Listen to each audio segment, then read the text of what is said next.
역사공작단TV 5.18을 만나다. 저는 진행을 맡은 금강경입니다. 예, 저는 범인입니다. 네. 이제 곧 5월 18일입니다. 그렇죠. 저희가 팟캐스트 방송을 위해서는 광주에 직접 내려가서, 광주라는 표현은 그렇게 썩 좋은 표현은 아니다라고 이렇게 말씀을 하시더라고요. 그래서 5.18 항쟁에 대한 특별 방송을 녹음을 하고 왔는데, 오늘은 영상으로 좀 다시 찾아뵙게 되었습니다. 특별히 오늘은 광주라고 표현하면 안 되는구나. 5.18 항쟁 중에서도 광주특별법에 대한 이야기를 좀 나눠볼까 하는데요. 처음에 이제 광주특별법이 만들어지는 과정에서부터 이제 소개를 해주실 거죠? 예, 그렇습니다. 이것 같은 경우에는 이 방송에서는 뭐 망언의 대응이나 이런 거 아닙니다. 누구의 말에 대응은 아니고,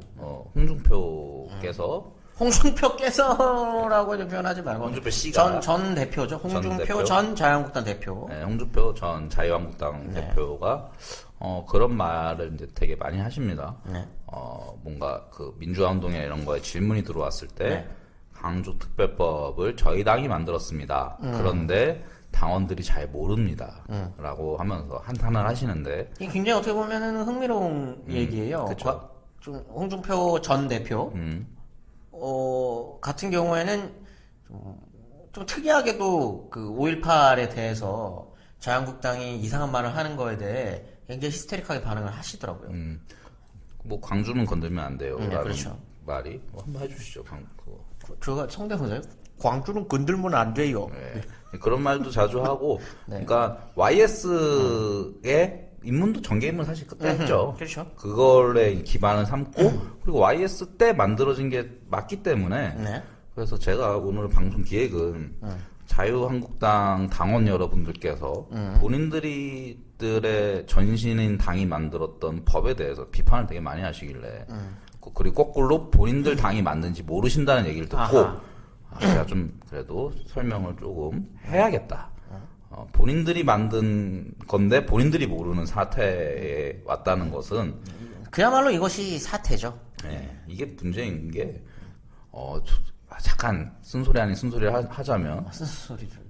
민주정부가 10년 동안 했는데도 이거에 대한 교육조차 안 됐다는 거죠. 어떤 그런 문제도 있고 우리가 5.18 항쟁에 대한 진실규명 그리고 책임자 처벌이라는 것도 여전히 남아있지만 한편으로는 국가가 5.18을 복권시키고 배상을 해가고 뭔가 기념사업을 만드는 거에 대한 것도 점검을 할 필요가 있다. 그래서 그거에 대한 1차적인 작업으로 일단은 광주특별법이 왜 만들어졌는지부터 볼 필요도 있다라는 생각이 들었어요. 그럴 수도 있다라고 생각을 해요, 저는 자유한국당이. 왜냐면 이게 자유한국당이라고 하는 그 정당 자체가 신군부 플러스 영남 기반의 민주화 운동 인사들이 이제 합쳐져서 이제 만들어진 정당이기 때문에 3당. 그 유명한 이제 3당 합당이겠죠. 그래서 이제 본인들의 정체성이 무엇이냐라고 했을 때 본인들도 헷갈릴 수밖에 없어요. 근데 최소한 본인들의 당일 때 만들었다는 사실은 알아야죠. 민주당이 만들었다고, 민주당 정권 시절에 만들었다, 물론 2010년에 개정된 게 있지만, 그러신 분들도 많아서, 그냥 왜 그러면은, 아까 말씀드린 것처럼, 신군부 세력도 같이 있었는데 어떻게 그 당이 이걸 만들었지? 라는 것도 궁금해하면서 들어도 좋을 것 같습니다. 네. 그래서 하나씩 좀 천천히 얘기를 나눠보도록 하겠습니다. 5.18 항쟁 이후의 어떤 상황들부터 쭉 좀 설명을 해주시죠. 항쟁 이후엔 당연히, 폭도들의 무잔낭동으로 규정이 되었죠. 네. 그리고 5.18 항쟁에 가담했던 사람들의 구속, 지명수매는 지속적으로 이루어지는 상황입니다. 그러다가 이제 진상규명의 움직임이 이제 대학생들 중심으로 요구가 되었고, 1986년 2월 10일 이 총선 이게 좀 중요한데. 80년대 이제 중반을 넘어서면서부터 이제 본격적으로 진상규명 요구가 있을 수 있었던 거죠. 이게 그리고 이때가 여소야대 국면이 네. 좀 있는 거죠. 네. 그리고 그래서 이때에 그 1986년 5월 30일에 네. 야당을 중심으로 표현을 이렇습니다. 광주 사태 진상조사를 위한 국정조사 결의안이 발의가 됩니다. 네. 이때 처음으로 의회에서 정식 의제로 등장하는 게 일단 국회의원이 야당이 좀 숫자가 되니까 가능했던 거죠. 그리고 이제 밑에서의 흐름들도 있는데 이 시기에 맞물려서 안 그래도 87년 6월 항쟁이 일어납니다. 어떻게 보면 이때 그 분위기들을 그대로 반영하고 그쵸. 있는 겁니다. 이제 87년 6월 항쟁 이전에도 이제 개헌 요구들이 이제 꾸준히 있었던 그 여소야대라고 하는 어떤 그 상황들을 이제 발판 삼아 이런 요구들이 있었고 87년 이제 6월 항쟁 이후에는 그런 흐름들이 훨씬 더 본격화될 수 있었던 거죠. 그리고 이때 이제 5.18 항쟁에 대한 빚들이 있다라는 거죠. 빚이 있는 거죠, 이분들은. 네. 그래서 그런 것들이 모여서 87년 6월 항쟁 이후에 5.18 항쟁에 관한 글, 진상에 관한 일단 글들이 쏟아집니다. 네. 그 전에 이제 천주교 쪽에서 광주 의거 자료집을 좀 냈었고, 임나평이나 윤재걸 같은 선생님들이 이제 책들을 내기 시작합니다. 네. 그리고 제 제목이 사실 항상 헷갈리는데, 죽음을 넘어 시대 같은 황석영 선생님이 쓰신 글도 출간이 되고, 네, 여기 지금 나가고 있죠. 네. 네. 감사합니다. 그래서 이때부터 담론 진영이 변하기 시작하는 게 폭도들의 무장 난동이 아니라 민주화 운동이라는 전환적 인식이 계속 요구됩니다, 밑에서.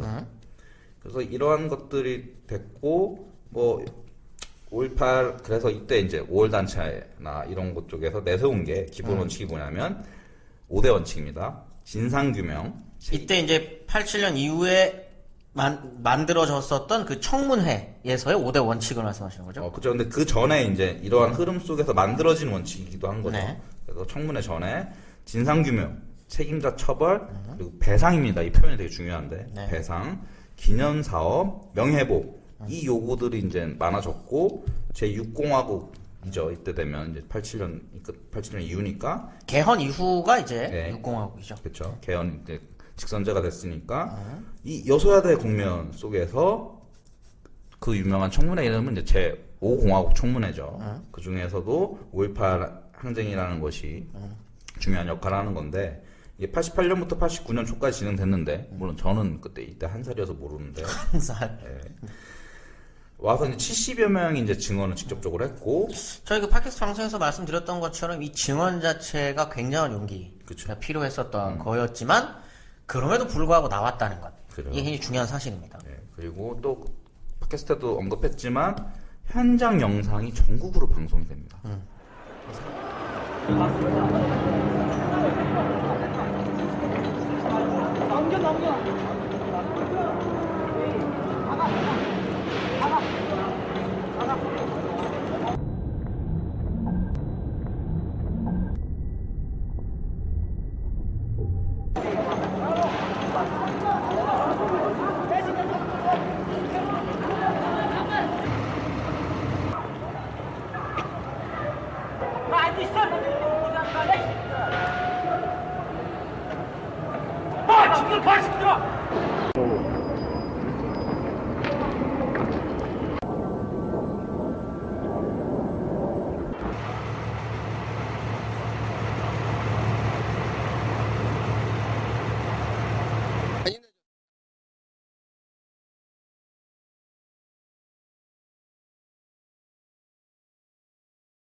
저도 사람들이 이제 그 공수부대의 여러 활동이나 만행들 이제 보게 되는 거죠. 직접적으로 광주에서 무슨 일이 일어났는지, 그리고 5.18 항쟁에서 무슨 일이 일어났는지 보게 되면서 이 청문회 이후로 광주 폭도설은 사실상 근거를 잃었습니다. 네.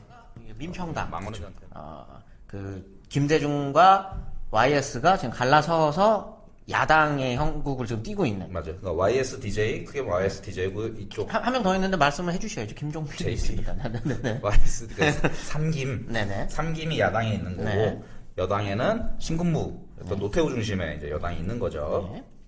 그런데 여기서 이제 참 이게 한국사에 아주 아이러니한 사건이 일어나죠. 1990년대 초 네. 정치공학적인 판단으로 합당, 야합이 일어나는데 바로 아까 말했던 3당 합당. YS랑 JP랑 그 노태우 여당이 합당을 하는 거죠. 네. 그러니까 숫자가 엄청 낮았죠, 국회의원 숫자가. 네. 그래서 이 사람들이 그러면서 했던 짓이 뭐냐면, 집. 네, 전 짓인 것 같습니다. 이걸. 이 배상을 보상으로 바꿔버립니다. 그래서 날치기 통과시켜버립니다. 그러므로 이게 무슨 얘기를 하는 거냐면, 광주의 첫 법은 날치기 통과가 됐고, 충분한 논의와 숙고 과정 없이 보상, 사고에 대한 보상인 거죠. 일종의. 그렇게 정리가 됐습니다. 그래서 이제 중간에 이제 개정들이 이루어져요. 이 법에 93년이나 이제 97년에 이걸 이제 줄여서 저는 5.18 보상법이라고 부르겠습니다. 네. 이 개정이 되는데 특징은 주로 돈을 통한 보상. 돈도 많이 안 줍니다. 어쨌든 돈을 통한 보상이고 그리고 이제 두 번째는 아까 5대 원칙 중에 진상 규명이 있다 그랬는데 가해자 피해자 모두가 잘못했다는 양비론적입니다. 공수부대도 잘못했고 공수부대를 공격한 시민도 시민군도 잘못됐다. 뭐 팟캐스트 들으면 아셨겠지만 누가 먼저 그랬냐는 엄청 중요합니다. 그리고 누가 먼저 자극했냐도 중요하고 그저께 뉴스 보니까 증언 보니까는 그 사복 입힌 군인들을 투입해서 부추겼다라는 얘기까지 나오는 상황인데 이게 그러니까 책임의 소재를 되게 불분명했고 전력이 굉장히 비대칭함에도 불구하고 마치 동일한 것으로 봄으로써 국가폭력을 부각시키지 않았습니다. 이 3당 합당을 통해서. 그래서 굉장히 미봉적 수습책이었다. 출발이 이렇습니다. 광주 보상법은. 네. 자, 그렇게 됐고. 그 이후에 어쨌든 나름대로의 진상규명이라고 하는 문제들이 이제 끊임없이 이야기가 됐을 텐데 그러니까 하는 거죠. 묵살입니다. 묵살. 그러니까 묵살시키는 상황이 벌어졌는데 네. 93년에 누가 이제 대통령이 되죠 그때? 네, YS죠? 우리의 우리의 YS. 네. YS는 못 말려. 네. YS가 말릴 수 없는 그분이 93년에 이제 문민정부라는 이름으로 이제 정부를 수립하는 거죠. 한국 수립된 거죠. 최초의 평화적 정권 교체, 네. 하여튼 뭐 여러 의미가 있는데 문민정부 스스로가 5.18 항장에 자신들의 정부 연장선상에 있다고 주장을 합니다. 그런데 네. 이게 3당이 합쳐 있잖아요. 네. 이거를 해결하려면은 당에 있는 신군부를 어쩌지 해야 되는데 불가능하죠. 이 정치공학적 구조 속에서. 그래서 진상규명을 철저히 회피하고 저는 제일 싫어하는 말인데 역사에 맡기자. 뭘 자꾸 맡깁니까? 네. 해결을 해야지. 네. 역사에 맡기면 해결이 안 되죠. 네. 결국 회피되는 상황 속에서 사람들의 요구가 많고 1,000명이 먹는 대학 교수, 교사, 여러 사회의 각계각층의 인사, 농민 그리고 국회에서 이 법 제정을 다시 해야 된다는 요구가 끊임없이 일어나니까 또 YS가 잘하는 게 있죠. 할 때는 보여줄 땐 또 보여주지 않겠습니까? 갑자기 합니다. 네. 그래서 갑자기 하는데 그 전에 이제 또 해야 될 게 정동연 씨라는 분이 전두환, 노태우 등 신군부 세력을 내란 혐의로 고소를 합니다. 네. 그런데 검찰은 이제 유명한 말을 하죠.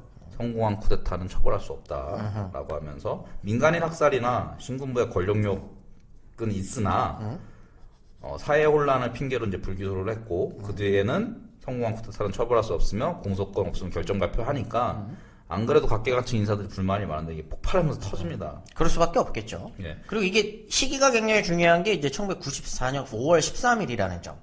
이게 굉장히 중요한 거예요. 왜냐하면 이분이 정동연 선생님이 이 시기를 골랐었던 것도 정치공학적인 이유가 있는 거죠. 5월이라는 어떻게 보면 그 상징적인 이 시기를 골라서 이슈화를 시켰고 거기에 이제 수많은 시민사회의 움직임들이 이제 뒤따라서 올 수밖에 없는 그런 상황들을 이제 만들어가고 있는 거죠. 여론이 어쨌든 이렇게 일어나니까 YS가 그러면 역사 바로 세우기를 하겠다. 저는 이거 며칠 만에 생각한 단어일까 궁금하기도 한데 네네. 어쨌든 그 대응 속에서 뭐 여러 가지 5.18 관련된 것도 같이 이제 되는 거죠. 그러면서 12.12 및 5.18 관련자 처벌을 위한 5.18 민주화운동 등에 관한 특별법을 그냥 화끈하게 제정을 합니다. 네. 이 특별법 이름이 굉장히 긴데 여기 뭐 다 담겨 있는 겁니다, 사실 사실. 거죠. 12.12 쿠데타에 대해서도 묻겠다. 그쵸. 이것도 이제 내란죄로 다시 한번 묻겠다. 그리고 5.18 관련자 처벌을 위한 5.18 민주화 운동 등에 관한 특별법. 이렇게 광주 그 민주화 운동에 대한 이야기들도 다시 한번 묻겠다라고 하는 특별법을 지금 제정한 겁니다. 그러니까 어떻게 보면 신군부가 만들어지는 시기에 대한 근본적인 의문을 제기하겠다라는 거죠. 그렇죠. 이때 이제 하나의 수총부터 시작해서 다 한꺼번에 되는 건데 YS가 어쨌든 신군부 사회랑 결별하려는 노력을 한 거죠. 이 두 12.12 쿠데타와 5.18 항쟁의 핵심은 이거예요. 내란죄라고 하는 것과 이제 학살이라고 하는 것이겠죠. 이 두 개에 대해서 물었습니까? 못 물었습니까? 그러니까 공소시효를 적용하지 않는 걸로 결정이 됐습니다. 네. 그거에 대해서. 그래서 물었죠. 어떻게 보면 이제 또 다시 한번 좀 강력하게 물은 거네요. 네. 그리고 그래서 감옥을 보냈죠. 결국에는. 근데 이게 보여주는 게 홍준표 전 대표께서 자신들의 당이 홍 전 대표. 네. 만들었다고 얘기하는데 저는 항상 거짓은 진실에 기반한다고 생각하는데 맞아요 그 말은. 그런데 이 사회 각층의 요구, 그 다음에 야당의 요구 이런 것들은 왜 말씀을 안 하시는지. 오히려 이 법은 시민들 여러 가지 강주를 경험했던 사람들, 5.18을 경험했던 사람들이 엄청난 요구랑 압박 속에서 만들어진 거예요. 그리고 시민사회의 강력한 요구로 의해서 좀 모양새라고 하는 게 이제 그거에 대해서 좀 뭔가 이렇게 좀 알았어 하고 해줄게 이런 식의 모양새를 띄었다는 거죠. 이 당대 맥락 속에서. 그리고 어쨌든 정권 재창출 그리고 총선이라는 여러 가지 선거공학적 측면에서 인기를 끌기 위해서 자신들 표 떨어지는 소리가 들리니까 실시를 한 거예요. 그렇기 때문에 특별법도 한계가 많아요. 네. 일단은 그래도 기본적으로 공소시효 적용 안 하기로 했고 기념사업 등에 대해 재정 지원들이 이루어지면서 어쨌든 최소한의 그 강주 포상법보다는 나은 법이 만들어졌고 지금도 이제 2010년에 개정이 되긴 했는데 이 특별법에 의해서 유공자들 모든 다 지정이 되고 이 법의 기초에서 지금 되고 있는 거예요. 다른 역할을 한 건 맞네요. 그래서 중요한 역할을 했다고 생각해요. 그리고 이 법은 굉장히 중요한 법이고 시민들의 압박과 사회적 요구에서 만들어진 수 있다라는 걸 되게 명확하게 보여주는 거고 한국 사회가 이제는 그나마 이 시민사회나 사회의 요구를 받아들일 수 있는 나름의 민주화가 형성이 돼 있다라는 사례 중에 하나기도 해요. 이거는. 그럼에도 불구하고 진상규명 및 책임자 처벌 등의 문제는 뭐 계속 남아있는 거고 그리고 더 우리가 울분이 좀 있는 건 30년 전 역사인식보다 퇴보했다. 라는 것이 이 특별법 제정 과정을 보면서 느껴졌어요. 80년대 후반의 시민사회 요구만큼도 안 되고 있다. 예. 아니 이미 복도서도 88년, 89년에 거친 청문회에서 그 근거를 잃었죠. 이미 끝난 거고 오히려 이제 5.18을 어떻게 역사화해야 될지 저는 이제 앞에 이런 과정들을 청산론이라고 본다면 청산은 이제 어느 정도 돼가는 상황 속에서 역사화와 남은 문제들을 어떻게 해결할지로 가야 되는데 지금 현재 5.18 항쟁 문제를 자꾸 30년 전 이전 돌리려는 그 노력들에 대해 노력들에 대해서 시도. 저는 홍준표가 다시 당대표가 됐으면 좋겠다는 생각까지 해요.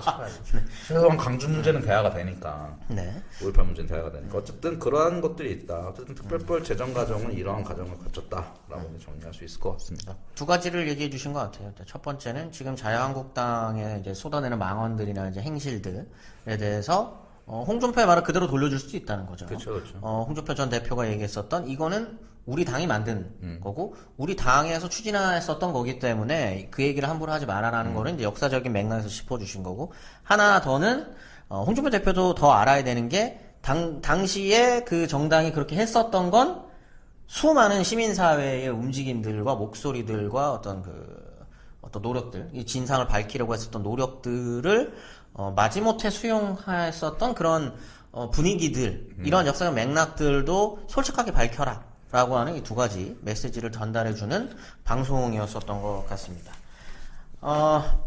오늘은 역사공작단 TV 5.18을 만나다 라는 이름으로 영상을 좀 만들어 봤습니다. 사회조협동조합 기업가 평화 그리고 역사공작단 TV에서 기획을 했고요. 5.18 기념재단이 주최를 한 영상이었습니다. 오늘 수고 많으셨습니다. 수고하셨습니다. 네, 감사합니다.